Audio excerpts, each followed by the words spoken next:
pertama saya diancam Bestam. Saya istilahnya itu baru tahu juga pada hari itu. Bestam itu kalau tidak salah bebas tampung. Jadi digambar kali oleh oknum yang menyebut ini, Bestam, kamu akan Bestam karena udah ada 4 LP katanya. Udah ada 4 LP dan saya disuruh hitung. 1 LP kamu harus jalani 4 tahun. Jadi kalau 4 LP, kamu berapa tahun di dalam katanya gitu. Saya disuruh hitung, suruh jawab, saya bilang 4 kali 4 16 tahun. Lalu di salah satu oknum ini juga ini boleh menyebut institusi nggak? Karena kalau saya menyampaikan apa yang disampaikan oleh oknum ini mencatut salah satu institusi lain yang katanya nggak apa-apa, sebutin aja, kita harus berani untuk mengungkapkan kebenaran, Be. Iya, saya juga di persidangan sudah menyampaikan ini dan bahkan saya sengaja bawa Al-Quran bersumpah di hadapan pengadilan secara online. Saya bersumpah demi Allah bahwa apa yang saya sampaikan benar, termasuk intimidasi yang saya terima pada waktu itu, Bang. Jadi intimidasi lainnya adalah dikatakan ada oknum TNI yang bersedia menghabisi kami dengan bayaran 10 juta. Dan ini tentu saya juga pribadi tidak bisa terima karena abang saya juga yang mengurus perkara ini, yang membantu mengurus perkara ini juga seorang TNI kan. Banyak juga keluarga saya yang dari TNI, dari Polri, dan saya sama sekali tidak percaya kalau dikatakan seperti itu.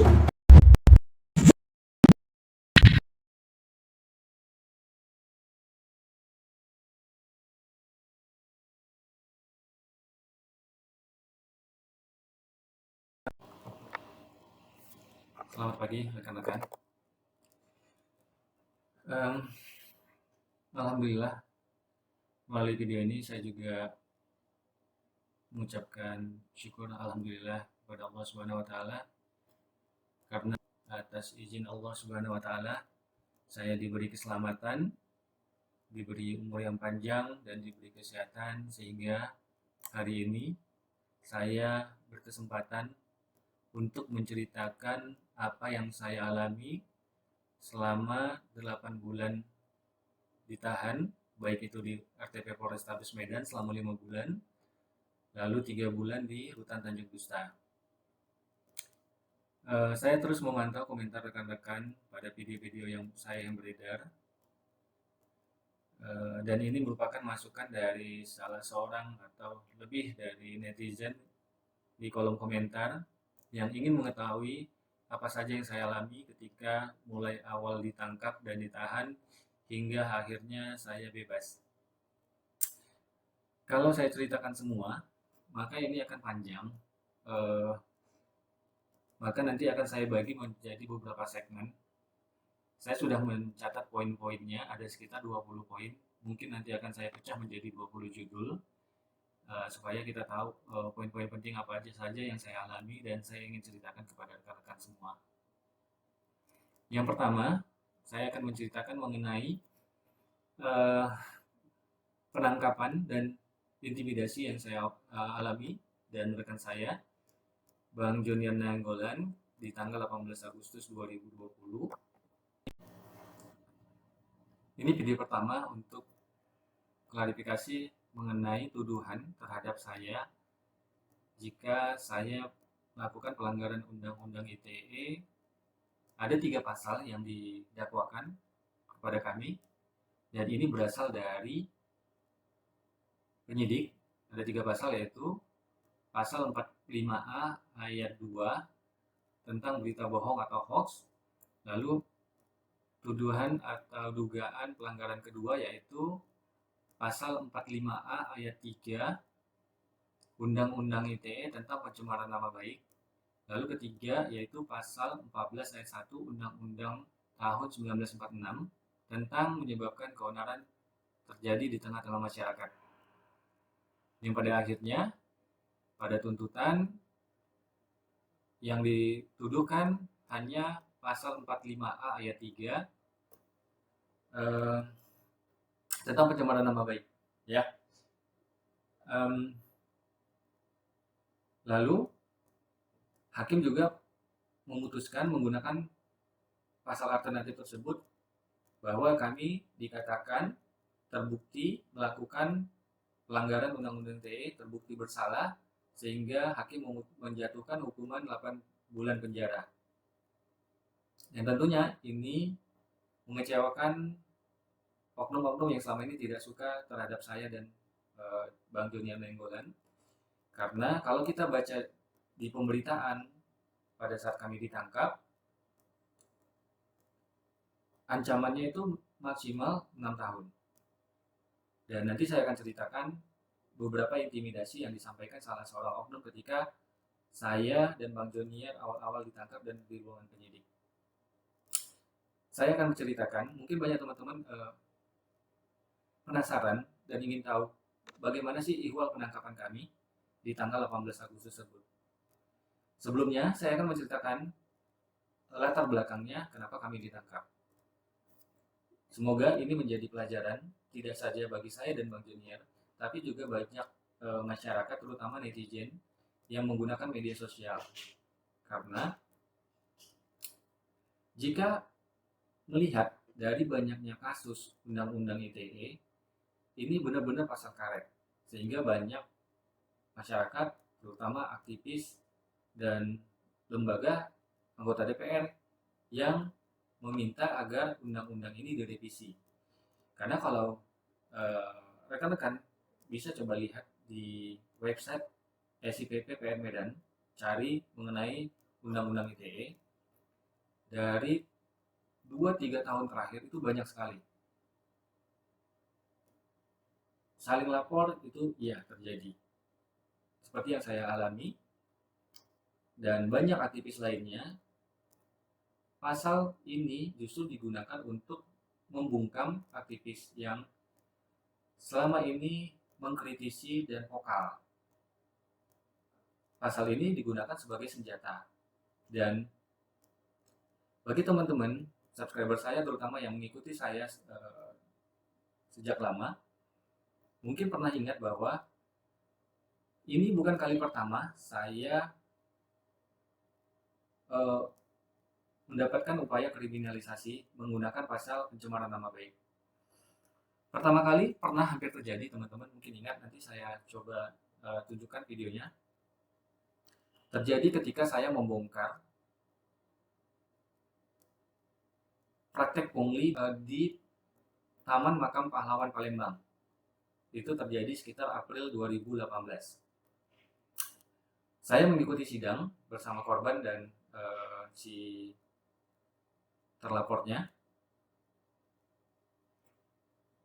dan saya melihat langsung dan mengalami langsung persidangan tersebut karena saya dihadirkan sebagai saksi. Di situ 2 oknum dinyatakan terbukti bersalah pada sidang disiplin di Polrestabes Palembang dan dijatuhi hukuman 14 hari penempatan khusus dari tuntutan awal 21 hari. Dan saya dengar mereka juga dimutasi dan mendapat penundaan pangkat kalau tidak salah. Nah, tapi di akun Instagram resmi Lantas Palembang sempat dibuat postingan, nanti saya munculkan di layar, salah satu yang isinya kurang lebih seperti ini. Sidang disiplin tidak terbukti, Kasat Lantas akan melapor balik oknum penyebar video dengan pasal pencemaran nama baik. Itu sempat muncul dan heboh. Tapi pada saat itu banyak komentar dari masyarakat netizen di akun Instagram Lantas Palembang mempertanyakan dasar pelaporan tersebut karena sidangnya terbukti gitu. Karena banyaknya respon dari masyarakat yang membela saya, akhirnya postingan tersebut dihapus, rekan-rekan. Tapi banyak jejak digital yang berhasil kami selamatkan dari akun-akun publik di Palembang maupun dari media cetak dan online. Media online. Saya masih simpan. Walaupun dihapus, tapi kita sudah simpan. Saya akan tampilkan nanti, dan saya punya video khusus. Jadi sebenarnya itu awal saya hampir dikriminalisasi menggunakan pasal pencemaran nama baik. Dan sayangnya oknum, terutama admin dari akun Instagram resmi tersebut sampai hari ini tidak ditindak. Padahal jelas-jelas menyebarkan berita bohong atau hoax Berbeda dengan hasil sidang disiplin pada saat itu yang memang terbukti dikatakan tidak terbukti. Lalu ada juga upaya dari kita tidak tahu siapa, tapi yang jelas saya lupa bulannya, tapi terjadi di tahun 2018 ada 3 kali upaya mereset atau menghack password akun Instagram saya. Kalau tidak salah terjadi 3 kali, pukul 1, pukul 2 pagi, pukul 3 pagi. Saya ada buat videonya untuk jaga-jaga siapa tahu terjadi, dan saya sudah menceritakannya melalui channel YouTube saya. Jadi ada oknum yang berupaya menghack akun Instagram saya. Kita tidak tahu dengan maksud tujuan apa, tapi yang jelas bukan tujuan yang baik ya. Kalau ingin mencuri akun media sosial orang lain. Alhamdulillah tidak berhasil. Alhamdulillah selamat dan tidak terjadi. Nah, hingga akhirnya Agustus 2020 saya ditahan tanpa pemanggilan, langsung ditangkap, ditahan, dan dijatuhkan hukuman 8 bulan penjara. Dengan tuduhan yang sebenarnya tidak terbukti. Saya akan ceritakan di sini. Video tersebut terjadi tanggal 11 Agustus 2020. Rekan-rekan masih bisa melihatnya di channel YouTube Joni Ernest Pekan. Kronologisnya seperti ini. Pada saat itu, kalau tidak salah hari Selasa ya, Selasa atau Senin, saya lupa. Saya akan coba cek dulu teman-teman. Agustus 2020, tanggal 11 itu benar ya, hari Selasa. Sekitar pukul 6.30 pagi ya, setengah 7 pagi, saya dihubungi oleh rekan saya, Bang Joniar. Beliau menyampaikan melalui telepon waktu itu, kalau tidak salah melalui voice call di WhatsApp ya. Beliau menyampaikan bahwa beliau melihat mobil-mobil yang dicurigai ada yang janggal nih pada plat nopol yang digunakan di sekitaran Samsat katanya. Dia nelpon saya pukul setengah 7 pagi, lalu meminta saya untuk datang. Pada saat itu saya sedang siap-siap untuk pergi berangkat ke kantor ya. Akhirnya saya setujui, saya akan langsung berangkat, dan perkiraan saya akan sampai jam 7 karena jam 8 saya harus segera ada di kantor karena waktu itu ada kegiatan dan saya harus tiba sebelum jam 8 pagi. Lalu ketika sampai di sana, Bang Joniar sudah sampai duluan. Lalu ketemu saya. Lalu kami melakukan video intro di seberang Samsat Putri Hijau. Mendapat laporan dari Bang Joniar, langsung kita tes. Jadi di seberang Samsat Putri Hijau itu, bagi teman-teman yang ada di Medan, mungkin bisa membayangkan ya, di depan Samsat Jalan Putri Hijau itu, di seberangnya kan banyak yang parkir tuh. Banyak kendaraan parkir, mobil ya. Nah, langsung kita cek. Pada saat itu kami melihat mobil yang pertama kami cek ada yaitu Honda SRT BK81P kalau tidak salah, yang sering kali kami lihat. Saya juga sering lihat karena saya selalu lewat tol Amplas kalau mau ke kantor distributor saya di Tanjung Mulia. Itu sering ada di sebelum flyover Amplas. Nah, kita cek menggunakan satu, website iSamsat BP2RD Provinsi Sumut. Kedua, menggunakan USSD, menggunakan kartu Telkomsel. Dan ini merupakan hasil MOU antara Polda Sumut dengan Telkomsel. Ini perlu saya sampaikan ke rekan-rekan bahwa dua aplikasi ini resmi. USSD ini hanya 2 Polda yang ada MOU dengan Telkomsel, sehingga bisa mengecek pajak dengan mendial bintang 368 bintang 117 pagar, dan nanti akan masuk juga SMS dan ada biaya 1.000 per SMS kalau tidak salah. Nah, menggunakan dua aplikasi itu ternyata mobil tersebut muncullah di layar, pada saat itu handphone Bang Jo digunakan untuk live streaming, sedangkan handphone saya gunakan untuk membuka dua aplikasi ini, teman-teman. Bisa kita lihat di videonya ya. Lalu muncul sekitar 15 jutaan. Dan di sini jelas-jelas saya berpikir ini nunggak, karena untuk mobil tersebut pajak 1 tahun tidak mungkin sampai 15 juta. Perkiraan saya itu lebih dari 1 tahun. Dan jelas-jelas kami juga mengatakan nunggak terhadap mobil tersebut. Lalu mobil kedua yang kami cek yaitu mobil CRV. Ada di belakang mobil SRV tadi.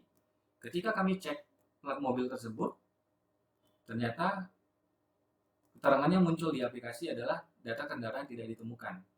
Inilah yang kami duga bodong, karena menurut pemahaman kami, jika di aplikasi tidak muncul, maka nopol kendaraan tersebut tidak terdaftar di database Samsat. Oke. Selanjutnya, kami berjalan ke samping, lalu ke belakang. Cek beberapa, kurang lebih ada 10 mobil ya, 10 mobil saya cek. Dan Bang Jo, hasilnya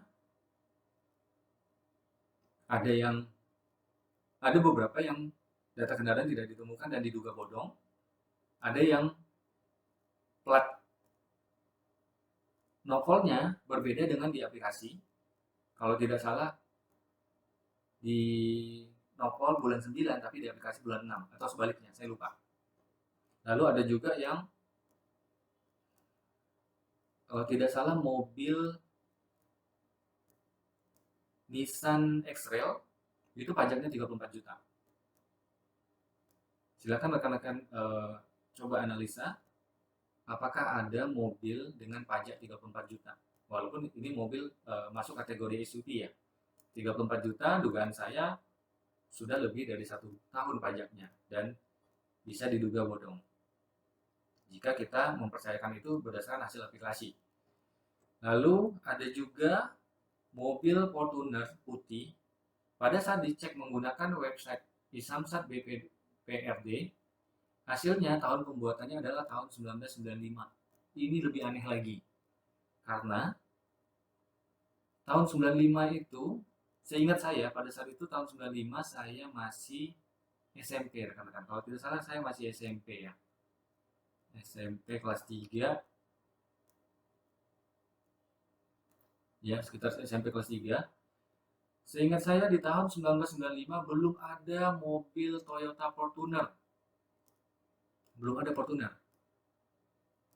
Yang varian tertinggi Toyota pada saat itu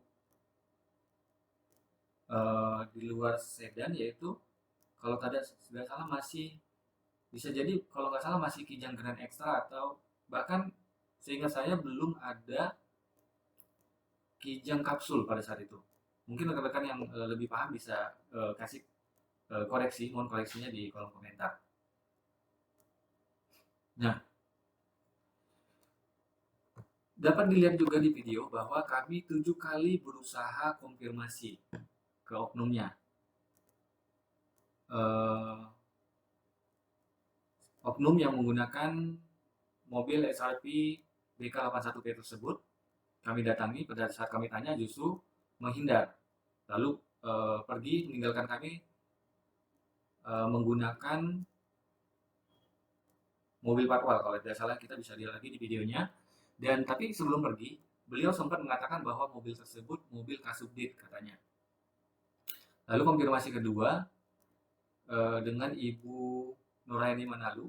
Ibu ini sebelumnya kami pernah ketemu di Simpang Pondok Kelapa dan sempat berbincang-bincang juga mengenai mobil bodong. Pada saat mau dihampiri dan Bang Jos sempat meminta waktu beliau untuk konfirmasi. Istilahnya Bang Jo waktu itu penanyaan katanya, tapi si ibu terkesan terburu-buru akhirnya meninggalkan kami tanpa sebelum sempat kami konfirmasi. Lalu usaha ketiga konfirmasi yaitu terhadap mobil atau pengguna mobil Honda Jazz BK1212JG. Nanti saya juga bisa tunjukkan ada 2 kali saya sempat mengatakan yuk konfirmasi yuk langsung ke orangnya. Ada 2 kali. Tapi tidak berhasil karena pada saat itu ketika saya ajak melakukan konfirmasi ke Bang Jo, Bang Jo buru-buru. Maaf, pada saat itu Bang Jo kalau tidak salah minta saya untuk mengecek menggunakan aplikasi yang menggunakan USSD karena berdasarkan website Samsat di situ terlihat pajaknya 3,9 juta. Lalu Bang Jo pada saat saya ajak untuk melakukan konfirmasi ke oknum tersebut, Bang Jo minta saya untuk cek lagi dengan USSD. Hingga akhirnya kami minggir terlebih dahulu, baru selesai cek, tiba-tiba oknumnya masuk mobil dan kami gagal melakukan konfirmasi. Lalu usaha keempat konfirmasi yaitu terhadap Bapak Dirlantas ya, Kombes Wibowo. Di video jelas-jelas saya bilang akan menjumpai beliau untuk melakukan konfirmasi. Berikutnya konfirmasi ke itu yang ke 2, 3, 4 ke Ibda Nanang. Itu yang berhasil ya. Ada beberapa sempat terjadi perdebatan dengan Ibda Nanang dan beliau juga upload di channel YouTube-nya Nanang Kusumo Production.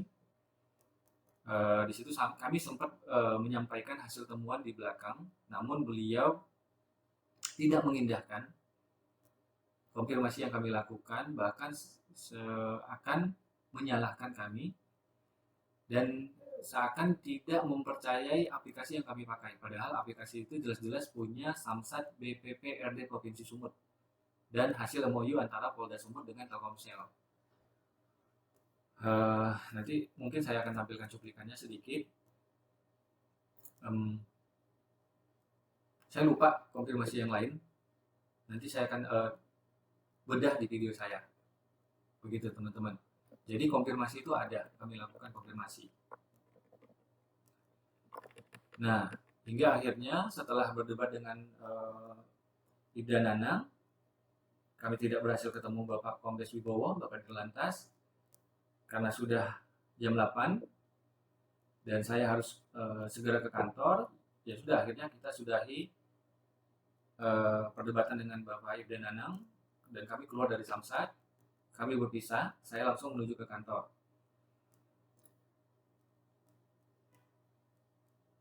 Beberapa hari kemudian, sehari kemudian, kalau tidak salah di tanggal 12, sekitar pukul 3 sore, ketika saya coba website di Samsat itu sudah tidak bisa diakses.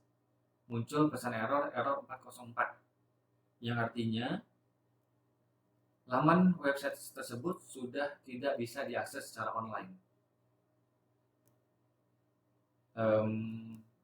Kami juga sempat melakukan sidak di Simpang STM. Ada videonya. Kalau nggak salah tanggal 13, lalu tanggal 16 saya dan Bang Junior untuk kedua kalinya sidak pos polisi Simpang Daulu Sidoberdebu. Baru tanggal 18 saya dan Bang Jo udah janjian karena melihat dua aplikasi resmi tadi tidak lagi bisa diakses. Kami tanggal 18 itu atau hari Selasa juga ya, seminggu setelah video tersebut, kami janjian ketemu di kantor gubernur. Lalu sempat melakukan Bang Junior menggunakan handphonenya sempat melakukan live streaming di depan kantor gubernur. Pada saat itu, tujuan kami adalah untuk menemui Bapak Gubernur dan memberikan pengaduan atau aspirasi kami sebagai masyarakat mengenai dua aplikasi yang tidak lagi bisa diakses. Padahal aplikasi ini menurut kami penting bagi masyarakat untuk mengecek aplikasi. Ternyata pagi itu ketika kami kami gunakan untuk cek mobil yang terparkir di sana, ternyata website di Samsat sudah bisa diakses. Tidak bisa diakses, masih tidak bisa diakses ya untuk website di Samsatnya. Sedangkan USSD bintang 368 bintang 117 menggunakan kartu Telkomsel itu sudah bisa. Em, Kami lalu menjumpai bagian protokoler, menyatakan ingin menjumpai Bapak Gubernur pada saat itu, namun sayangnya Pak Gubernur sedang tidak ada di tempat. Informasinya beliau sedang keluar kota, kalau tidak salah ke Tanah Karo katanya. Akhirnya kami gagal, lalu kami melakukan konfirmasi ke BPPRD Provinsi Sumut yang ada di Jalan SM Raja.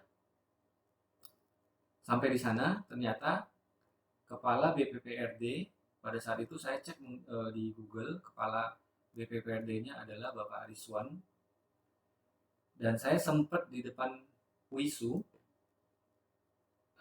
pinjam rental mengetik surat untuk menemui beliau. Tapi karena tidak sempat ketemu, akhirnya waktu itu informasinya beliau tidak berkantor di sana. Akhirnya gagal ketemu juga. Surat itu masih saya simpan, teman-teman. Uh, Lalu sekitar pukul 9 pagi ya. Lalu berikutnya saya dan Bang Joniar ke Ombudsman RI perwakilan Sumut. Kami sempat ketemu dengan pegawai di Ombudsman RI dan menyampaikan mengenai pengaduan publik ini terkait aplikasi tersebut.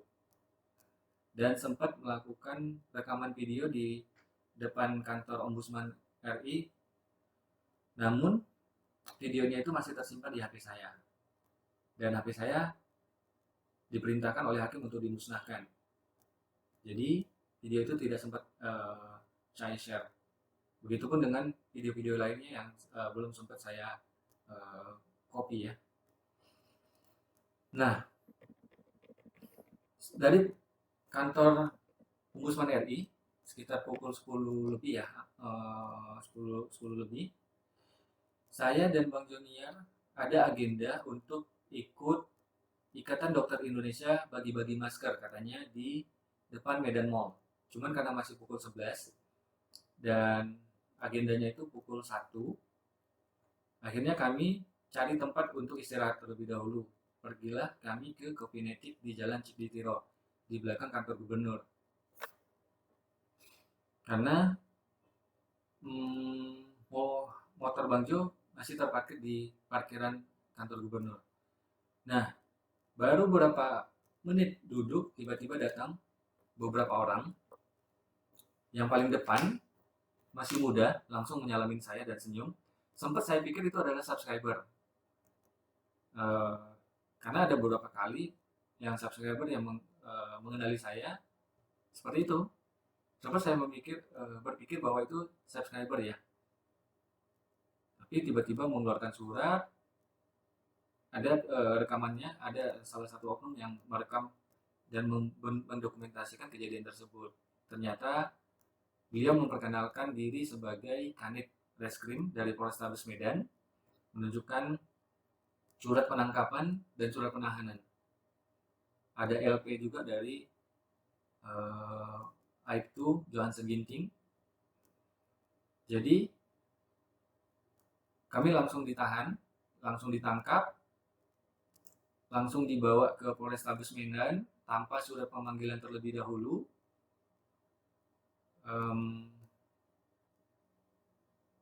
Banyak barang-barangnya saya yang disita. Kamera-kamera semuanya kebetulan saya bawa, satu tas itu disita. Saya juga pakai backpack yang biasa saya pakai ke kantor, isinya ada laptop dan inventaris kantor yang biasa saya gunakan, dan juga handphone ya yang disita. Akhirnya kami dibawa ke Polrestabes Medan sekitar pukul 11, teman-teman. Akhirnya jam 11 pagi tanggal 18 Agustus 2020 kami langsung ditangkap dan dibawa ke Polrestabes Medan. Yang bawa mobil saya pada saat itu adalah Kanit Reskrim sendiri. Begitu sampai di sana di Polrestabes Medan, saya bawa 2 tas saya ke ruangan reskrim. Kami diarahkan ke sana, digiring ke sana. Sedangkan mobil saya sudah di tangan oknum ya. Lalu di ruangan penyidik kami dijelaskan mengenai dugaan pelanggaran 3 pasal tersebut. berita bohong hoax atau hoax, pencemaran nama baik, dan menyebabkan keonaran terjadi di tengah-tengah masyarakat atas LP Aibtu Johansen Ginting. Kalau teman-teman sempat membaca pemberitaannya atau beritanya di beberapa media TV, Aibtu Johansen Ginting keberatan dan merasa malu karena dikatakan menunggak, dikatakan mobilnya menunggak pajak. Karena itu dia dan keluarganya merasa malu dan melaporkan kami atas pencemaran nama baik, berita bohong hoax, dan menyebabkan keonaran terjadi di tengah-tengah masyarakat. Untuk teman-teman ketahui, 3 pasal ini umumnya dipakai untuk aktivis yang kritis, yang vokal. Ini pasal-pasal yang umum terjadi.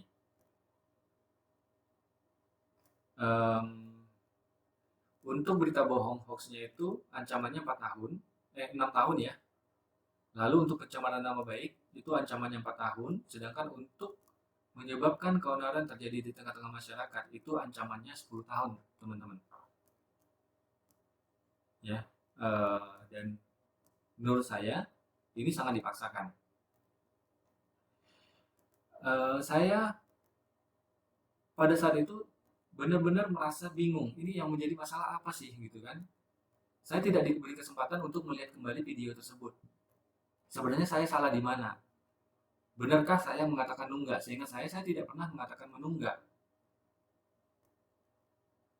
Dan beberapa bulan kemudian baru saya bisa melihat ternyata saya sama sekali tidak mengatakan menunggak. Dan keluarga saya juga mengecek aplikasi video tersebut.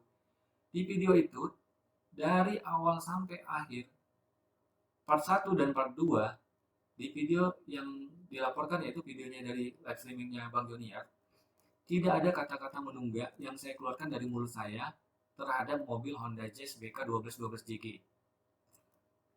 Cuman nanti saya akan juga ceritakan BAP saya direkayasa, teman-teman. Saya sama sekali tidak diminta keterangan terhadap 30 pertanyaan di BAP tersebut. BAP saya tersebut merupakan copy paste atau duplikat dari BAP Bang Joniar Nainggolan. Cuman diganti subjeknya aja.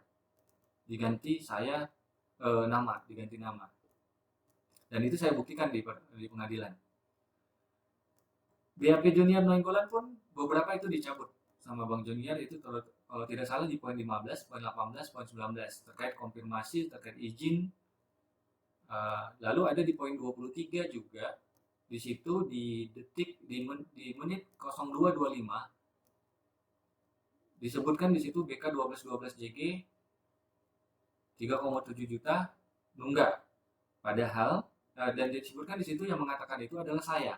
Padahal di video itu yang mengatakan itu adalah nunggaknya Bang Joniar. Nanti saya tampilkan. Jadi pada saat itu Bang Jo minta saya cek menggunakan aplikasi. Saya buka tuh website Isamsat BPPRD. Saya masukkan BK 1212 JG. Lalu muncullah aplikasinya. Saya bacakan aplikasinya.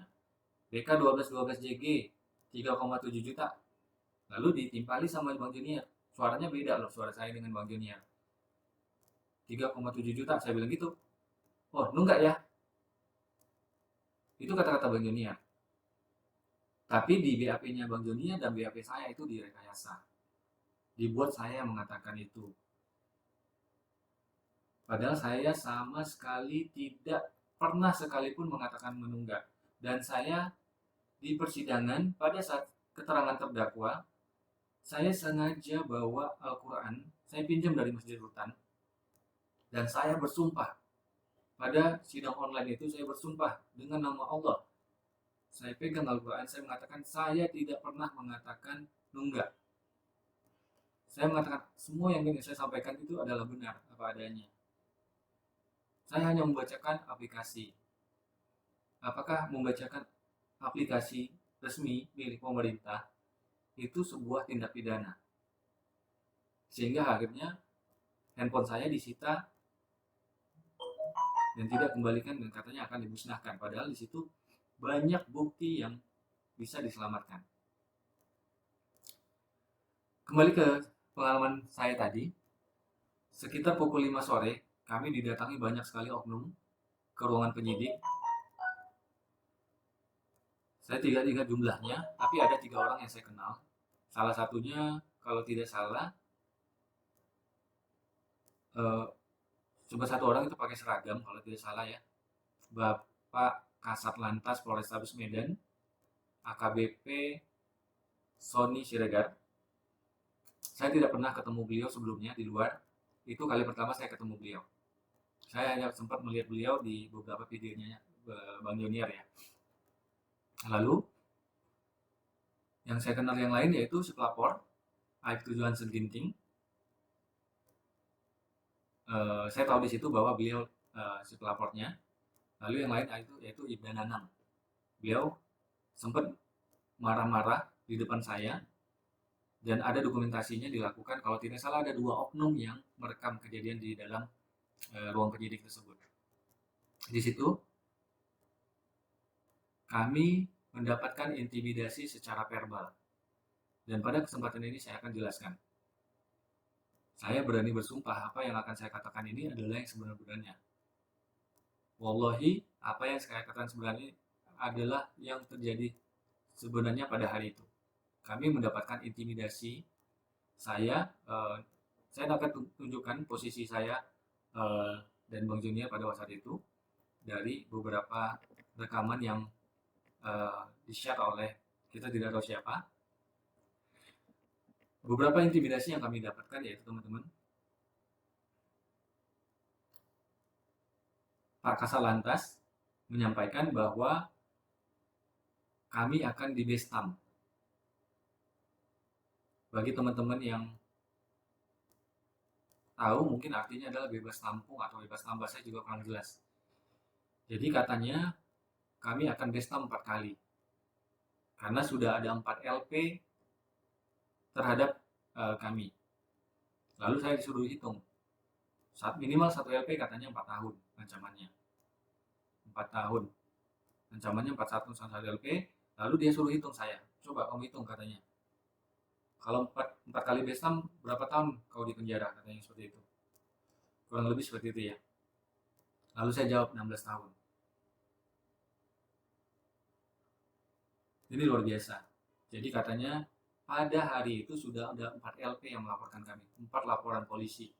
Nanti pada video kesekian saya akan menjelaskan 2 LP yang lain yang berhasil kami dapatkan informasinya dan terkait video yang mana, teman-teman. Sedangkan yang lainnya kita belum tahu. Dan belakangan pada saat salah seorang abang saya, keluarga saya, beliau seorang perwira TNI berpangkat kolonel, bersama istri, saya tidak ingat tanggalnya karena saya di dalam.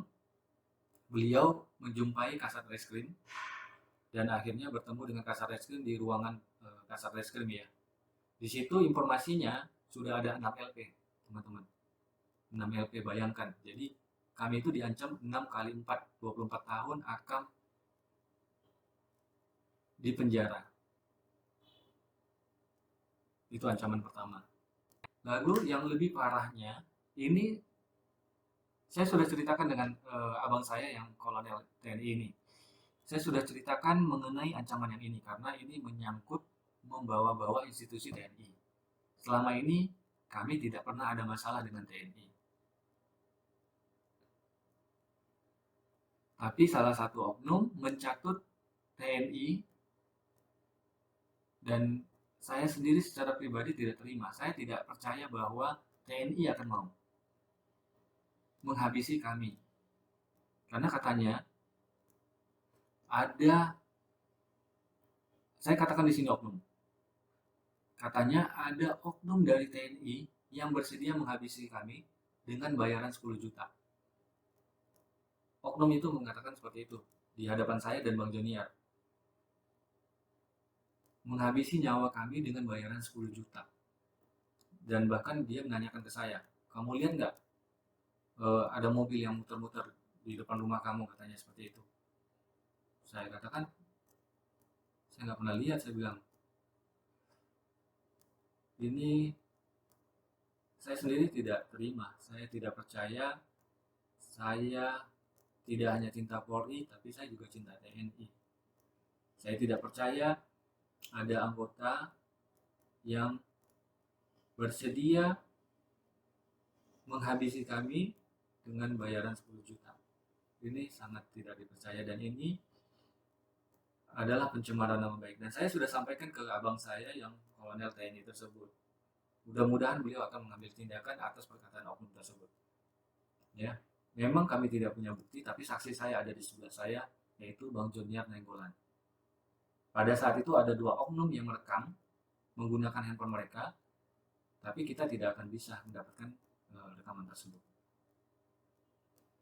Lalu itu ancaman kedua, teman-teman. Ancaman ketiga, kami akan dimasukkan ke sel yang sudah terjangkit COVID. Semakin mengecewakan karena kami ini masyarakat yang cinta Polri, tapi kami diancam seperti itu, seolah-olah akan dihabisi, sengaja akan dimasukkan ke blok yang sudah terjangkit COVID. Tujuannya apa? Supaya kami kena COVID, sehingga kami akan meninggal di tempat, akan meninggal di penjara, sehingga tidak bertemu keluarga lagi. Kita tidak tahu maksudnya apa, tapi itulah yang disampaikan oleh oknum. Lalu oknumnya juga ada menyampaikan, beliau ini bertanya ke anggotanya, sudah berapa kali kita bahas meetingkan orang ini, katanya gitu ya. Wah, terus kata si anggotanya, wah sudah sering kali ladan, katanya. Itu ya. Coba kita pikirkan kira-kira maksudnya apa. Lalu salah satu oknum yang lain datang dan menyampaikan kepada saya bahwa handphone saya sudah di-tapping 2 minggu yang lalu. Sejak 2 minggu yang lalu, handphone saya sudah disadap, katanya. Padahal saya bukan teroris, saya bukan DPO, saya masyarakat biasa yang membantu menjaga nama baik Polri. Tapi handphone saya sudah di-tapping, katanya, sudah disadap. Kira-kira maksudnya apa? Itulah beberapa ancaman yang kami dapatkan. Dan saya menganggap ini sebagai skenario buruk yang sudah disiapkan untuk saya, untuk membungkam kami selaku aktivis, karena selama ini aktif membantu Propam Polri dalam mengungkap kasus-kasus pungli dan razia ilegal yang sangat merugikan masyarakat. Dan terakhir, berusaha mengungkap banyaknya kendaraan yang menunggak pajak dan diduga bodong yang beredar. Lalu, sekitar pukul 9 malam, karena saya tidak berhasil menghadirkan PH saya, akhirnya saya menggunakan PH-nya Bang Joniar. Waktu itu ada Bang Jan Murado, SH, dan Bang Pendi Dua SH. Karena saya tidak punya PH, saya gabung dengan beliau, langsung ditandatangani surat kuasa khusus di situ, dan mulailah di BAP jam 9 malam. Terus terang, kondisi fisik kami sudah lemah, karena kami sudah ditangkap dari jam 11 pagi, jam 9 malam, dengan sebelumnya sudah didatangi banyak oknum dan diintimidasi secara verbal, keadaan tertekan. Akhirnya kami di BAP. Yang pertama yang di BAP adalah Bang Joniar, 30 pertanyaan. Setelah Bang Joniar, saya melihat kok tiba-tiba penyidik langsung ngeprint setelah mengganti sedikit ya. Saya duga itu mengganti hanya di bagian nama, dan langsung menyodorkan BAP ke saya, minta ditandatangan. Saya protes ke PH yang baru ini ya, saya protes, Bang, ini kok minta langsung tanda tangan, saya kan belum ditanya, belum diminta keterangan, saya bilang seperti itu. Lalu PH saya bilang, udah nggak apa-apa, nanti akan ada BAP kedua, katanya. Itu yang saya ingat, beliau mengatakan seperti itu. Benar ya Bang, aman ini, kata saya tanya seperti itu. Iya aman, katanya. Oke, karena kondisi fisik saya sudah capek, kondisi kami juga tertekan, kami juga sudah mendapatkan intimidasi, dengan banyaknya bayangan-bayangan buruk terhadap apa yang akan kami alami nanti, akhirnya saya menandatangani BAP tersebut, teman-teman. Pemeriksaan akhirnya berakhir sekitar pukul 2 pagi. Pada saat itu, PH kami minta untuk langsung membuat surat jaminan dan surat penangguhan penahanan. Langsung hari itu juga adik saya minta tanda tangan istri ke rumah, bolak-balik ke Polrestabes supaya saya tidak ditahan. Dan Bang Junior seperti itu juga, supaya dilakukan penangguhan. Tapi nyatanya sekitar pukul 2:30 pagi kami langsung digiring ke blok reskrim dan langsung ditahan hari itu juga, teman-teman, sekitar pukul 2:30 pagi. Dengan kondisi yang lemah, dan saya sempat melihat adik saya baru terima surat satu amplop berwarna coklat yang isinya ada surat penahanan dan penangkapan yang dititipkan untuk istri saya. Akhirnya malam itu kami lalui di dalam penjara blok reskrim. Saya tidak, hari itu, malam itu saya benar-benar, pikiran saya benar-benar kacau. Karena paginya saya buru-buru pergi karena kami sudah janjian pagi itu untuk ketemu di kantor gubernur. Anak saya belum bangun. Ketika saya mau pamitan, mau cium anak saya ingat istri saya melarang karena takut anak saya terbangun. Usia anak saya waktu itu masih umur 3 tahun, teman-teman. Akhirnya saya hanya melihat dari depan pintu kamar, lalu saya pergi. Dan ternyata hari itu saya tidak bisa lagi menggendong anak saya. Masih tercium bau minyak telon. Saya masih bisa membayangkan kesedihan ketika saya masuk ke blok reskrim dan harus tidur di dalam penjara untuk hari pertama. Dan saya membayangkan juga perkataan dan ancaman dari oknum tersebut itu terus terngiang-ngiang.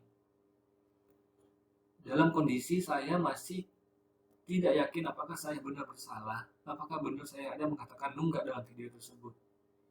Saya tidak tahu karena tidak diberi kesempatan. Semua barang-barang saya disita, mobil juga disita pada saat itu. Saya melihat kuncinya diserahkan oleh salah orang oknum yang menangkap kami, dan kunci mobil itu ada di penyidik. Akhirnya semalaman itu saya tidak bisa tidur. Kondisinya waktu itu kami sekitar 12 orang kalau tidak salah. Ukurannya sekitar 3x3 meter ya, kalau nggak salah ukuran selnya 3x3 meter. Saya tidak bisa tidur sehari, semalaman saya nggak bisa tidur. Sampai pagi saya bisa melihat dari ventilasi kecil yang ada di penjara itu, matahari mulai sinar matahari mulai masuk. Baru saya tahu kalau itu kondisinya sudah pagi, karena jam saya tidak ada. Saya biasanya pakai jam itu waktu itu saya lepas dan ada di dekat konsol box di mobil. Dan nanti saya juga akan ceritakan barang-barang berharga saya di dalam mobil itu hilang. Banyak barang berharga saya hilang. Jam saya dan jam istri. Kebetulan jam istri saya itu ketika kami di Pekanbaru habis baterai, jadi sudah berapa hari ada di mobil, saya belum sempat isi baterainya. Itu jam hadiah saya pada saat ultah istri saya. 2 jam kami masih ada di situ. Lalu ada juga kartu e-tol Brigi saya yang saldonya kalau tidak salah ada sekitar 1,2 atau 1,3 juta. Itu juga hilang. Di dashboard, laci dashboard juga banyak sekali yang hilang barang-barang saya. Banyak item-itemnya nanti saya tunjukkan. Saya akan ceritakan lebih detail pada video berikutnya. Hingga akhirnya sekitar, saya tidak tahu pada saat itu mungkin udah sore ya, baru kami dikeluarkan.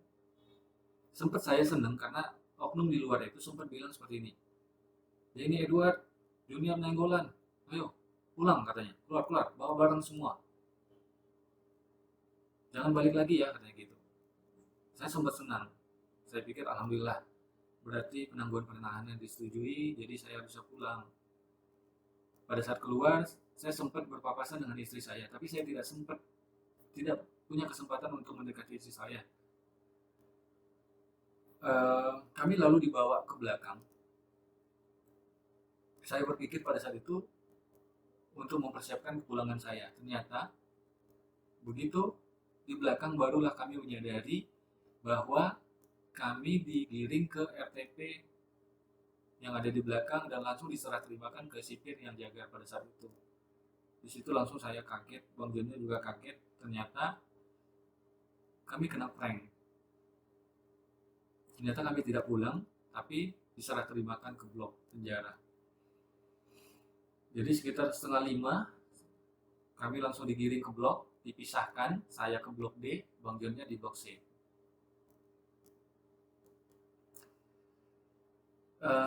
Banyak pikiran saya masih berkecamuk, masih kacau. Tapi yang jelas, begitu saya masuk ke dalam blok D, saya langsung disambut salah seorang napi. Ini pengalaman saya teman-teman. Pengalaman saya pertama kali di penjara. Langsung di blok, langsung disambut, langsung ditanya-tanya.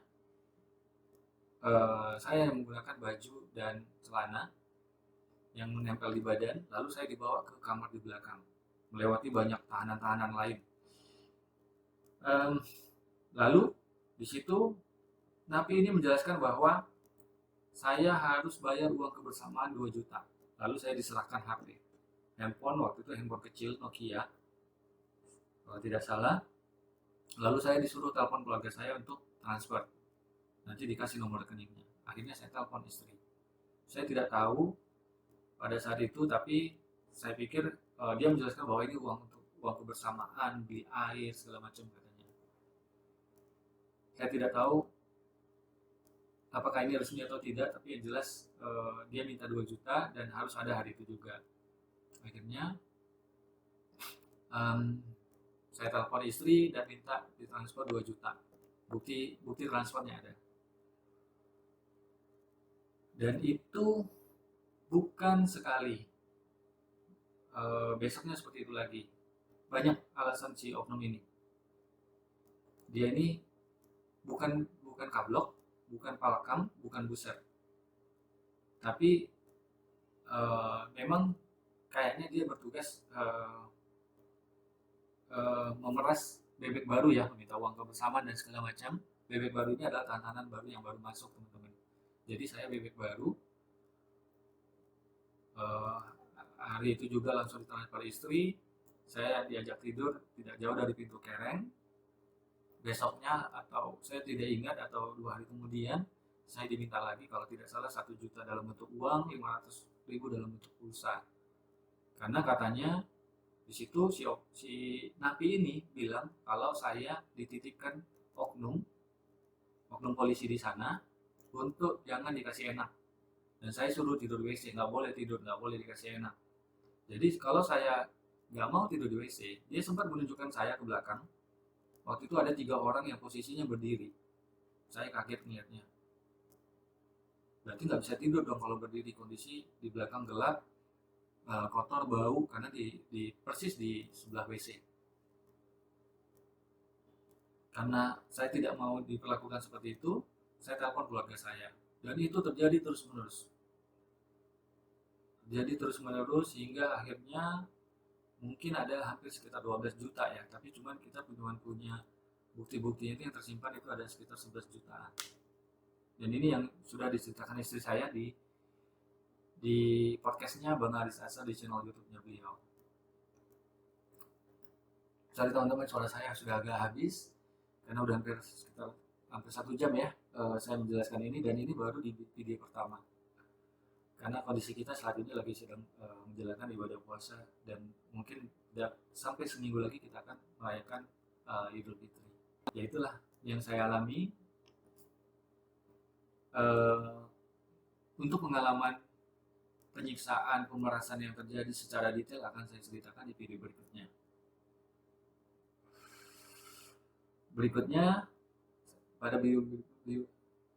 Pada video berikutnya, saya akan menceritakan mengenai video yang katanya menjadi laporan polisi untuk LP kedua, yaitu video saya dan Bang Joniar ketika kami sidak pos lantas Simpang Dolu Sidodebu, yang pada saat itu saya mewawancara korbannya, dan korbannya bercerita bahwa dia digiring menggunakan motornya karena dia tidak punya uang cash. Dia diboncengi oleh si oknum ini berpakaian sipil menggunakan jaket untuk mengambil uang, karena pada saat itu dia diminta 500.000 tapi dia tidak punya uang cash sebanyak 500.000. Akhirnya bersama oknum itu menggunakan motornya mereka ke SPBU. Di sana ada ATM BNI di arah Brastagi, teman-teman. Setelah ngambil uang langsung diserahkan di situ ke oknumnya, dan si anak ini memang pada saat saya minta buktinya katanya sudah terbuang, tapi bisa dimintakan ke bank katanya. Nah, sekitar bulan Januari ketika saya di Rutan Tanjung Gusta, saya didatangi oleh Kanit Reskrim dan anggotanya, 2 orang ya. Kanit Reskrim satu anggotanya, mungkin penyidik. Saya didatangi dan dipanggil oleh sipir ke depan, lalu diminta keterangan sebagai saksi atas laporan polisi oknum yang diinformasikan oleh korban menerima uang tersebut. Jadi oknum ini melaporkan saya untuk pasal pencemaran nama baik atas video saya tersebut tanggal 19 Agustus. Jadi 1 hari setelah kami ditahan. Dan saya diminta keterangan sebagai saksi ini di Tanjung Gusta di bulan Januari 2021. Nanti kita akan bedah di video yang kedua. Ada 2 part mengenai video tersebut. Lalu untuk LP yang ketiga yang berhasil kami ketahui, kami dapatkan informasinya adalah video ketika kami sidak razia di simpang Jalan Zainul Arifin, simpang Sun Plaza Medan. Itu juga informasinya oknum polisi, salah seorang oknum polantas yang di situ melaporkan kami atas dugaan pasal pencemaran nama baik. Inilah yang ini menjadi bukti bahwa pasal Undang-Undang ITE ini adalah benar-benar pasal karet.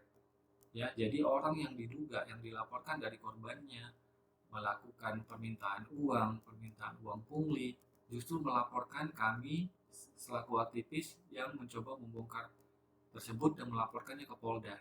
Karena setiap informasi yang kami dapat, kami langsung kirim ke WA-nya Bapak Kapolda pada saat itu, Bapak Martuani Sormin. Lalu saya juga kirim link video itu ke beberapa kontak saya di Polda Sumut. Kontak saya Paminal Polda, ada 2 orang yang biasa menghubungi saya untuk beberapa video, yaitu